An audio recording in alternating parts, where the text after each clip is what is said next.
Santa gave me a gift too. Let me see that, Sophie. You see this right here?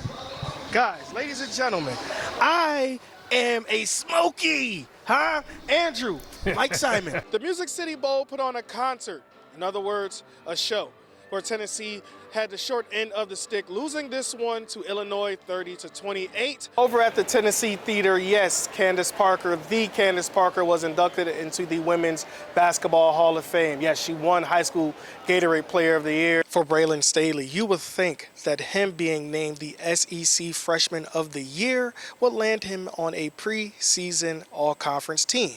Well, it didn't. Or Mike Matthews, who finished as one of the top receivers in the conference last year, he wasn't named on a team neither. In your quote, when you were coming out of that and coming to West Virginia, you were saying that you want to break some records going to West Virginia. Do you feel like you did that in your stint there? Man, that's crazy to dig that up.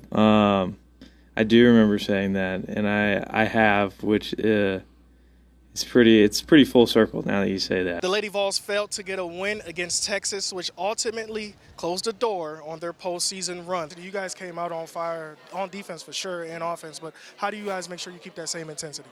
We watch film. The route Braylon chose led him right here to Knoxville. The South Carolina native had 771 yards and 6 touchdowns on the year.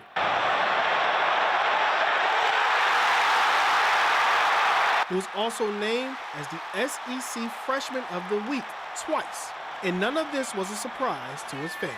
It really wasn't an eye-opener. What everybody's seeing now is what we already knew.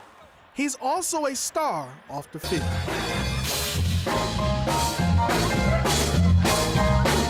He had a knack for music, especially on a drum set. Braylon never got in trouble in school, but if the teacher ever had to say something, it would be, well, he taps a lot. He's gone through many drum sets in his life. Every one that we have bought him, he has beat it till there was no more. Braylon's dad, Brian, was a drum player, and he followed his footsteps playing at his granddad church in Nixon, South Carolina, which led to his family thinking Braylon could possibly follow the beat of his drum of hitting a hi-hat instead of putting on a helmet. I thought he was going to play drums. I thought he was going to be playing drums at church and playing with a quartet group somewhere in the States, just out playing. Now he's a TikTok guy, and he says his teammate helped him toe drag in another way. I've just been on the team with Mike. You know, Mike a dancer, so he really got me into this dancing stuff, to be honest. Now I'm doing TikToks with my mom and stuff. Braylon can be described as a ton of things outside of football, and that's a touchdown to the Staley family.